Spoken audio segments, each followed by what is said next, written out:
Okay, hello everybody. So we are going to start talking about chapter 4 today, which is really broken into two major components. The first one is going to be what we're going to start with, which is going to be a discussion on nomenclature and naming organic compounds. Now, the good news is all the rules that we're going to talk about in this section is going to apply to pretty much every other nomenclature technique that you're going to see. We're just going to build on these rules. So this is going to be kind of your foundation lecture on naming organic molecules and organic compounds. The second part of this chapter is really devoted to thinking about the three-dimensional shapes of alkanes. And even though it's not really discussed in great detail, there are a couple of chemical reactions that are thrown in here. I normally talk about those later in the course, but I think I'm going to go ahead and mention them now. I'll go through the mechanisms of how they work at a later date, but I think at least seeing some reactions in this chapter will be helpful to you. Okay, so let's go ahead and start with the first topic, which is on the nomenclature, and specifically IUPAC nomenclature. So these are a set of rules that are, I guess, have been agreed upon by the scientific community about how to name organic molecules. Now, let me preface this by saying that just because there's a set of rules to name compounds doesn't mean that there are not common names that have made their way into the literature. And there are, and they are accepted, and they are considered to be fine to name compounds using common names. So I will include some of those as well, okay, just so that you're familiar with a few of the common names that we see in describing organic molecules. The first thing I want to start off with is naming the first 10 unbranched carbon chains, or carbon chain alkenes. Now, what I mean by that is just carbons where you don't have any other carbons coming off to the side. It's just a straight chain system. So the first one is one that we've seen before. So you have methane, which is a one carbon system. And that's what I want you to think about as for METH is a one carbon system. Then you have ethane. So F represents a two carbon system. Propane is a three carbon system. And don't worry, there will be some examples following this. Butane, four carbon system. Pentane is a five carbon system. Hexane is a seven carbon system. Heptane, hexane is a six carbon system. Heptane is a seven carbon system. Octane, eight carbon system. Nonane, nine carbon system. And decane, 10 carbon systems. Okay, so there are the first 10. Now, there are obviously more than this, but that is what we're going to start off with in the beginning. Now, every single one of these ended in the ending of ane, A-N-E. And so the ane ending, or the ane suffix, indicates alkane. Now, alkane has a generic formula of CnH2n plus 2. So in other words, N is the number of carbons. You would plug that into here, and then that would tell you how many hydrogens that you would need for that system. So for instance, if N is equal to 3. Okay. Well, if N is equal to 3, well, that gives us the chemical formula C3H, and then that's 3 times 2 plus 2, H8. Okay. So what that will look like is you have a 3-carbon system like this. Now, just to kind of build on that a little bit, if I decided that I wanted to add a substituent to this particular compound, so let's say I wanted to put a chlorine on right here at this position, so that this is now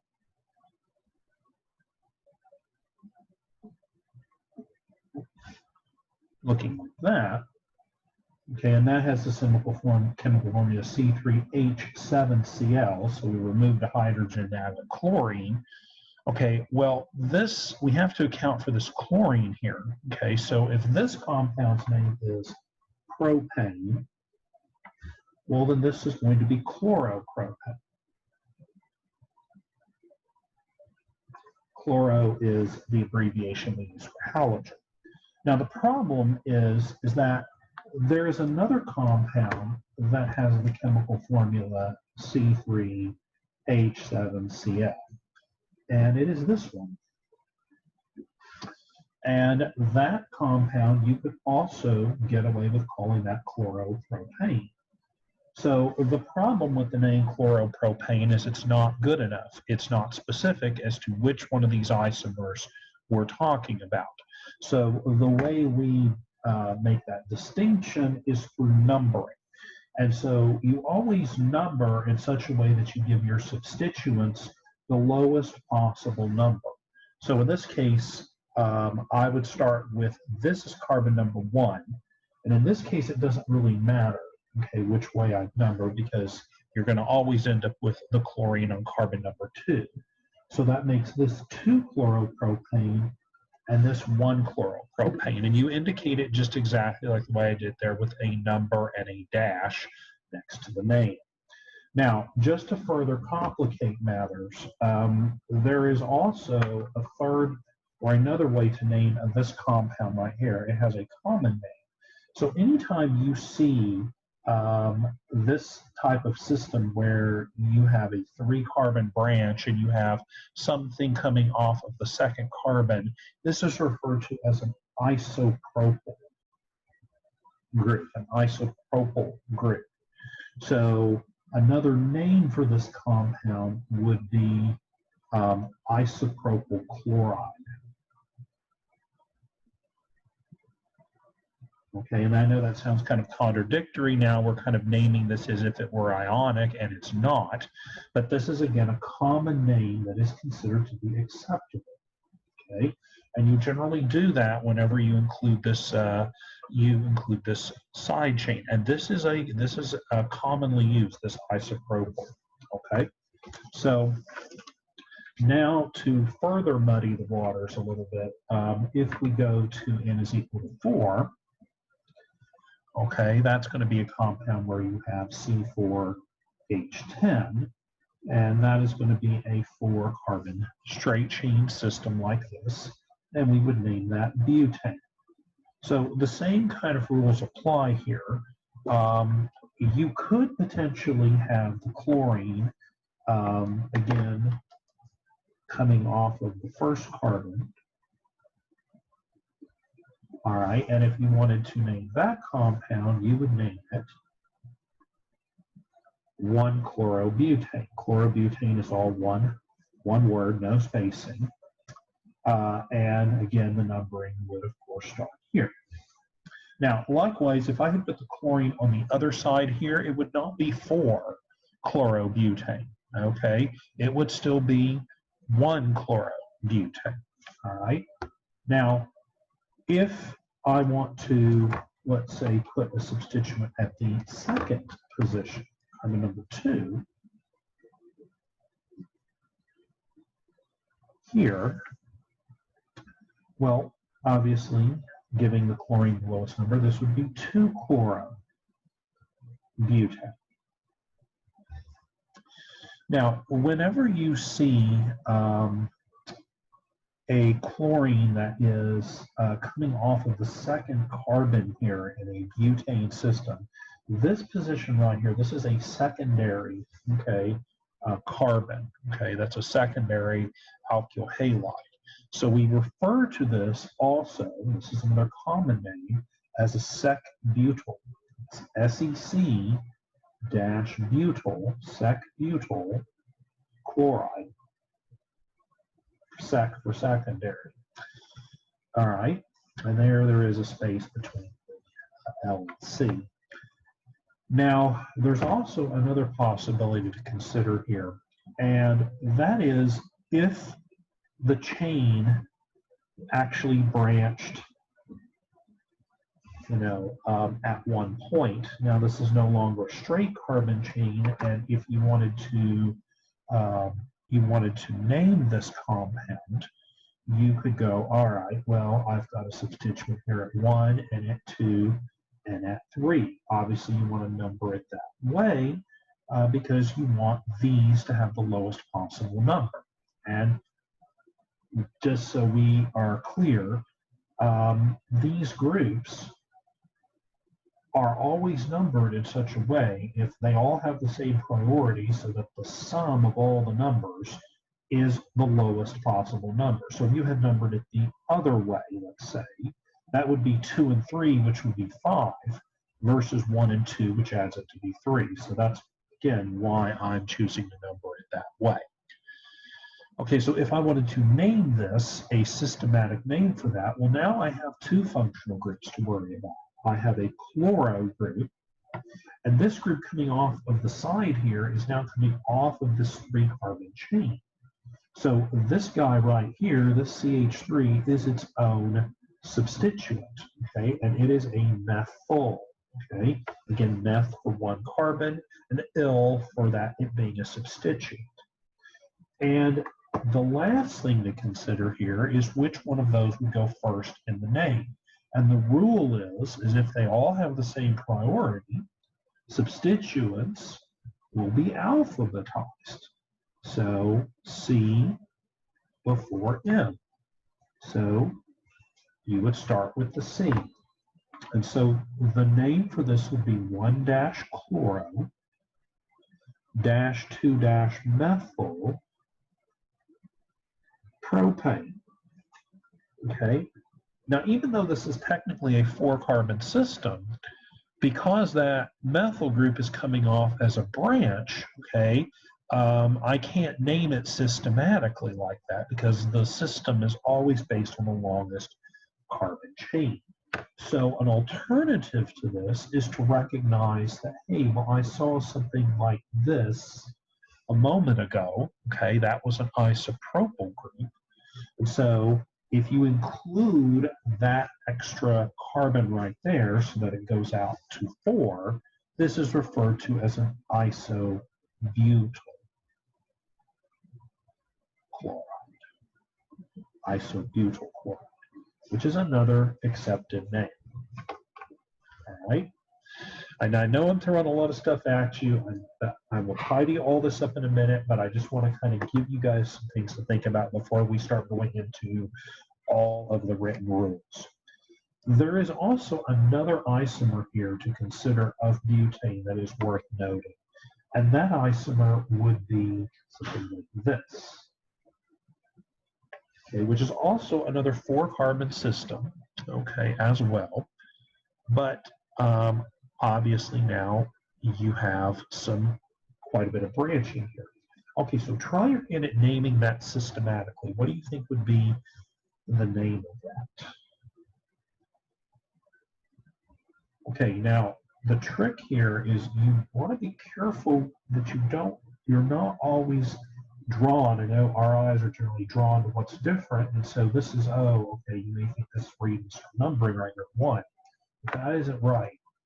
You actually would want to start numbering it on one of those other carbons, okay? And it wouldn't matter if you started on this side, you'd still have a 3-carbon chain.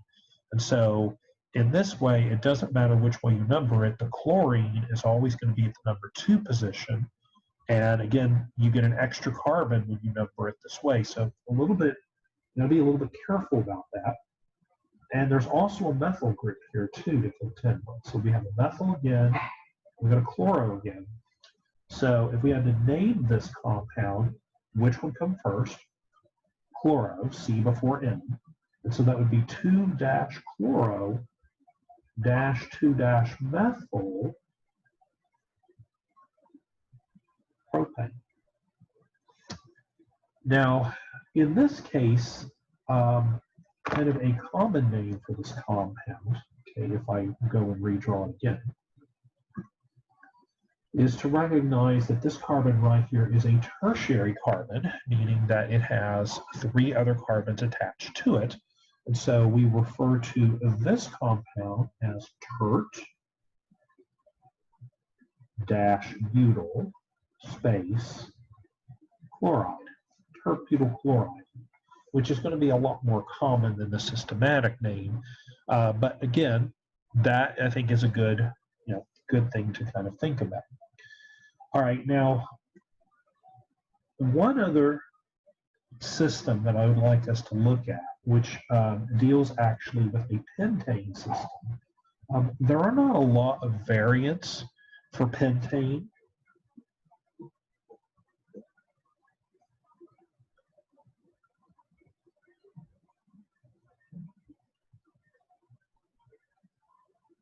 C5H12. But there is a variation that is worth noting, which is one where you have a chlorine. Now, this is technically a primary carbon right here, but this system doesn't really behave at all like a primary system because you have all of this stuff out here that very much affects the chemistry of the molecule. That's why I'm mentioning it now. So this type of system is, again, a 1, 2, 3, 4, 5 carbon system. This is referred to, well, you guys go ahead and try to name the compound systematically first.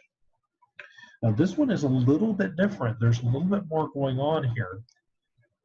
If you start off the numbering, if you numbered it this way, that is correct. But the issue now is you have a chloro, but you have 2 methyls now, okay?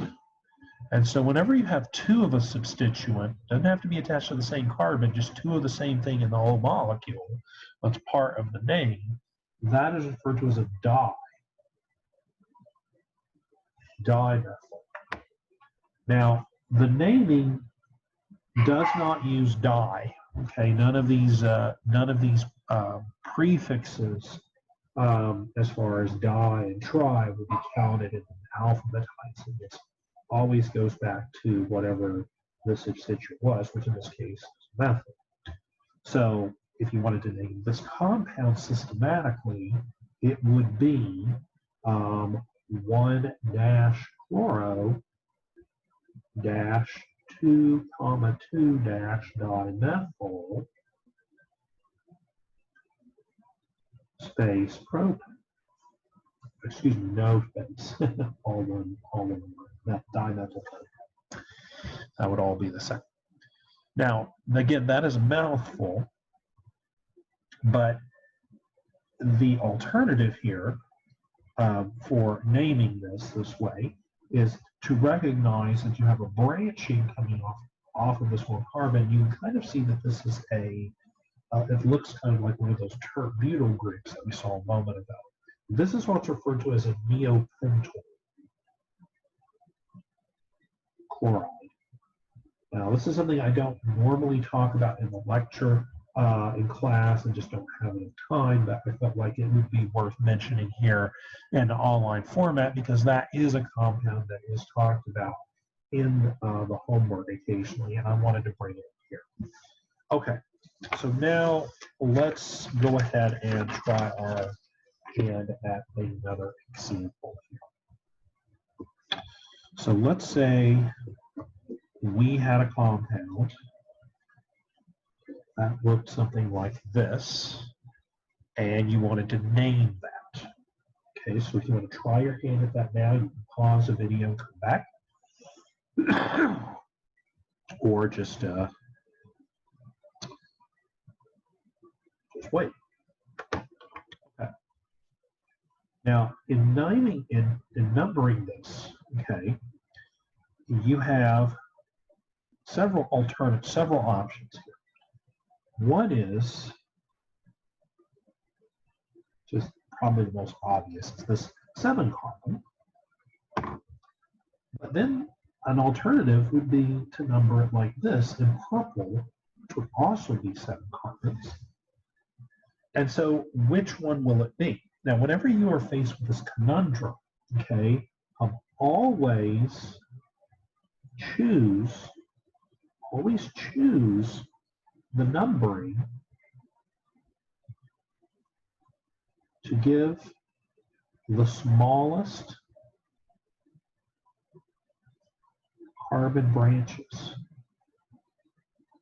In other words, you don't want a big branch that you can keep from it. Try to keep those branches as small as possible. So in this case, you would name this. You have a methyl, and you have a ethyl, and you have a 7 carbon system. So 7 carbon system is going to be a heptane. And so you've got E before M, so that's going to be 3-ethyl -2 methyl heptane. Okay. So that is how you would name it. Now, we still haven't even written out the rules yet, but I wanted to give you guys a feel for this first before we started writing out a bunch of rules. Okay. Now we're going to do just that. So I'm even going to start this on a separate page. So this is what I'm going to call the rules. Okay, so that's exactly what they are, the IUPAC rules. Number 1 is identify the longest carbon chain.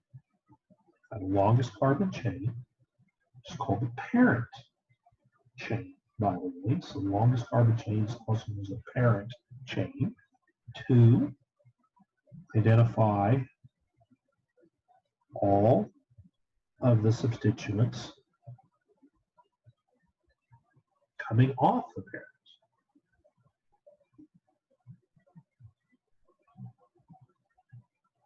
All the substituents coming off of the parent. 3, number the chain so that the sum of the substituents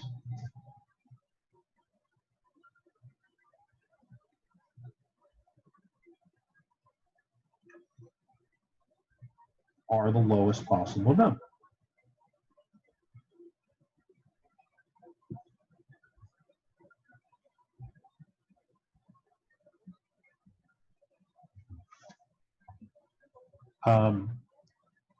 If two or more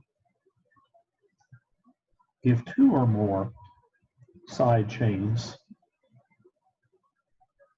are equivalent,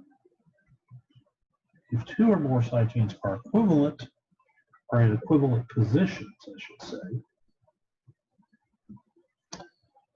then number by alphabetizing.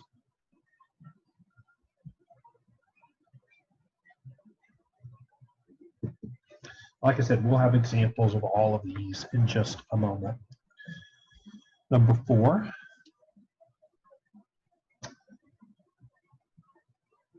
for substituents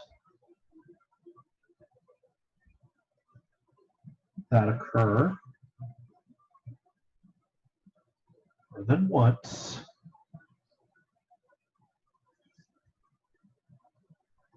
use a Greek prefix, which we've already been talking about: di, tri, tetra, etc. Okay. 5, place substituents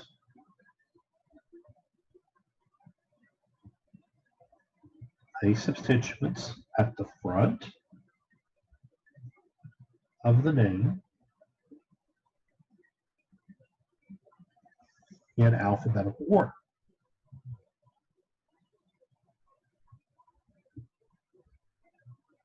Place substituents in front of the name in alphabetical order with the correct numbering of their position.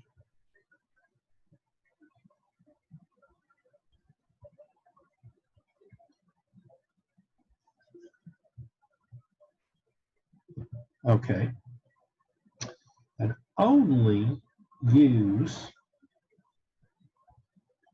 the ISO prefix.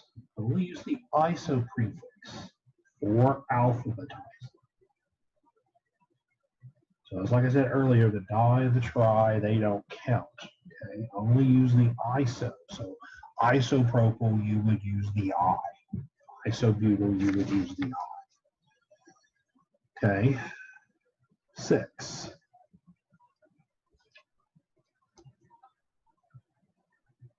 If two parent chains are possible, this is what we saw a moment ago, of the same length. If two parent chains are possible of the same length, pick the one that gives the lowest numbered substituents and smallest side chains, meaning fewest carbons. Okay, which is what we did a moment ago. 7, there are no spaces in the names. That is the systematic name. The common name, there are spaces. Dashes separate numbers. Dashes separate numbers from letters. And commas separate numbers. Okay. So I think that gives us a pretty good handle of the rules. Okay, now we're going to look at some more examples of different types of substituents.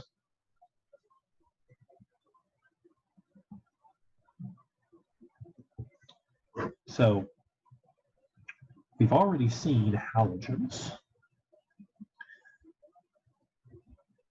and alkyl groups. Alkyl groups are what we're referring to for alkene side chains.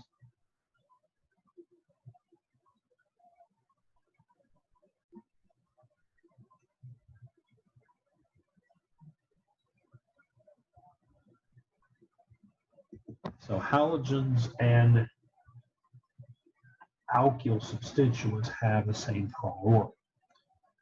So for example,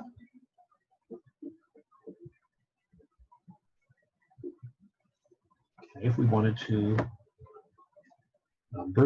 name this, and let's just try something different here. I don't know why I'm on a chlorine kick. Let's try bromine here just to mix it up. Okay, so 1, 2, 3, 4, 5. So we got a bromo, methyl. So this would be 3-bromo dash 2-methyl pentane.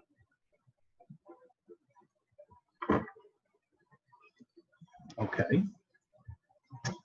Now, another hydrocarbon that we're going to talk a lot more about later alkenes and alkynes. Alkenes and alkynes have higher priority than alkanes and halogens. So you want to give lower numbers to both atoms in the carbon-carbon double bond or the carbon-carbon triple bond. And those endings of those compounds will end in -ene or -ine, Y-N-E, depending on whether you have an alkene or an alkyne.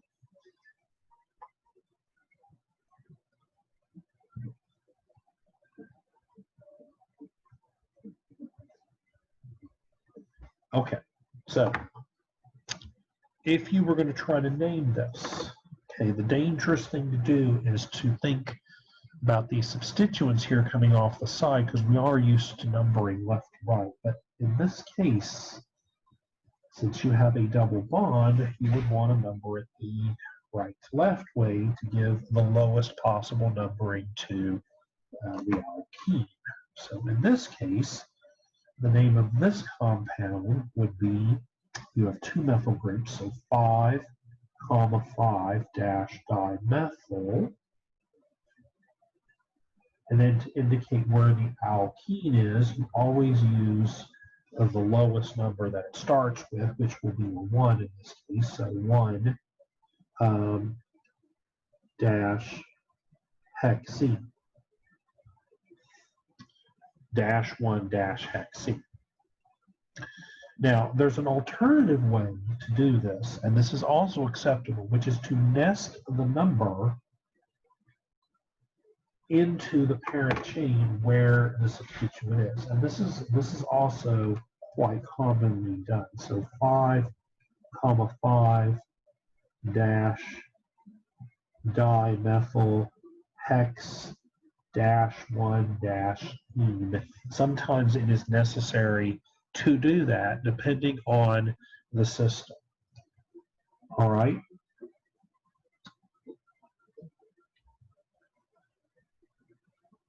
So another one here. You have a 4-carbon system.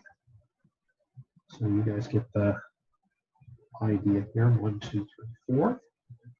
So you have bromine coming off of number 3. So this would be 3-bromo -1 butyne, or put the 1 next to the ine, so it would be 3-bromo but -1 ine. Okay. Now, and we're going to get into these, and there's a lot more rules about these, but I'm just going to briefly introduce them. Another functional group that I think is going to be worth mentioning now is alcohols. Alcohols have higher priority than all hydrocarbons.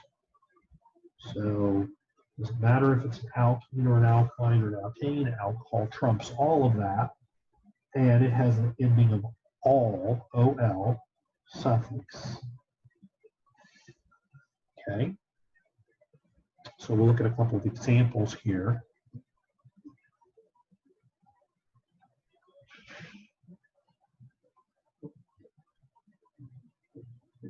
All right.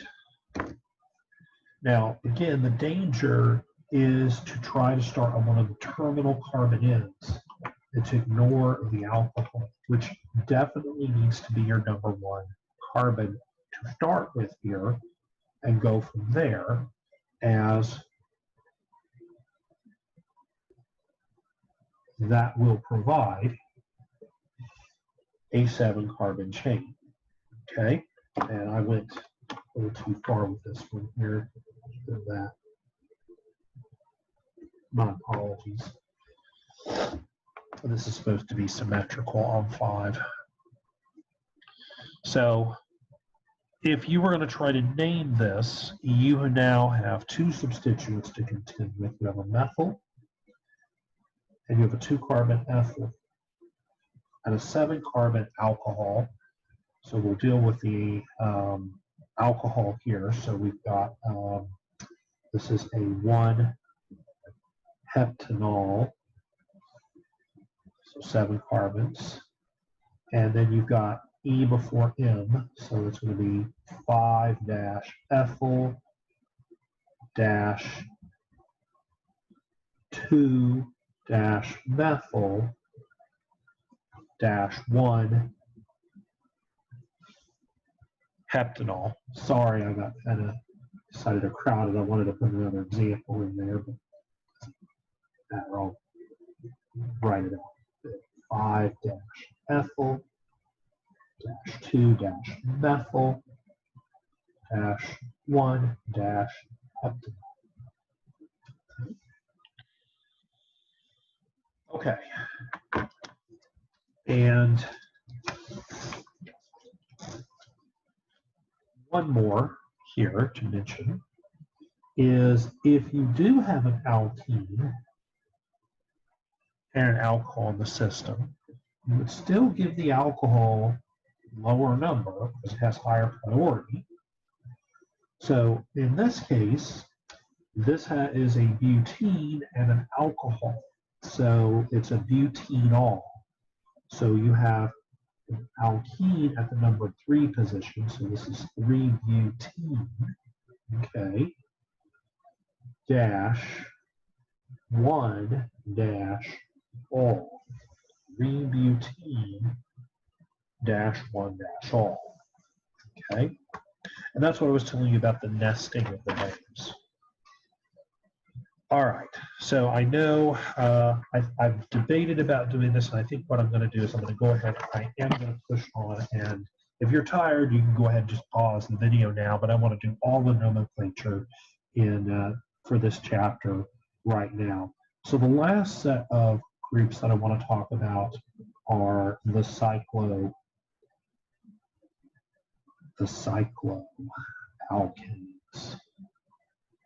Cycloalkanes and cycloalkenes. And so they will use a cyclo prefix in the name. So cyclo prefix in the name. Do not indicate the number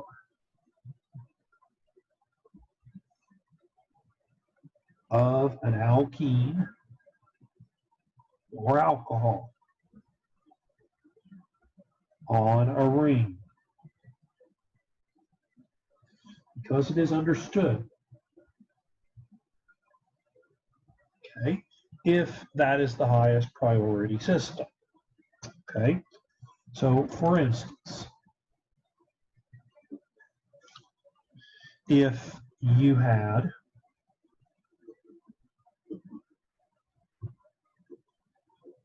a system like this, the rules still apply with the numbering. You would want to start here with your number 1 because that would be a 1-1, and then go clockwise.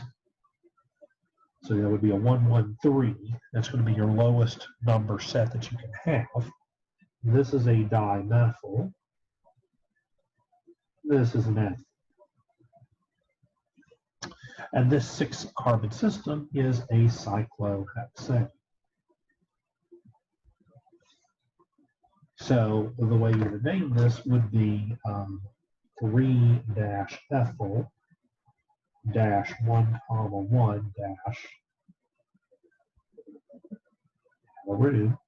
3-ethyl-1-1- dimethyl cyclohexane. Okay. Now, here's one like what I was talking about earlier. So a common mistake with a system like this is to say, to start numbering and actually include the numbering in the name of the alkene, and that is just not necessary. You just need to indicate that the fluorine is at the number 3 position. So this would be 3-fluorocyclopentene. And so it's telling you to just count to the 3rd carbon from the alkene. Another thing that's worth noting too, another very common mistake is including numbering associated with mono-substituted systems. You do not need to say that this is at the number 1 position because all the positions are equal, and so that's redundant. And so the name of this would just be cyclobutanol. Okay, so it's understood. All right.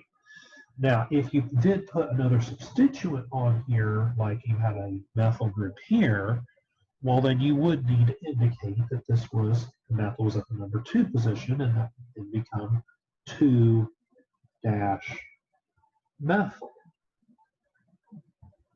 cyclobutanol. Okay, so that's where I think I'm going to stop here with this material. I'm going to start the next lecture with some reviewing of this material. We will practice going from name to structure, and then we will start talking a little bit about conformational analysis and how we think about 3-dimensionally how alkanes behave. All right, so there was a lot of information in this lecture. Very important, though, that you practice this and get comfortable with nomenclature, because it will really be covered in pretty much every chapter from here on out. So you will be reintroduced to this quite frequently. Okay, so as always, if you have any questions or comments, just post them in the video or send me an email, and I will get back with you as soon as I can. And I will see you guys in the next video. Take care.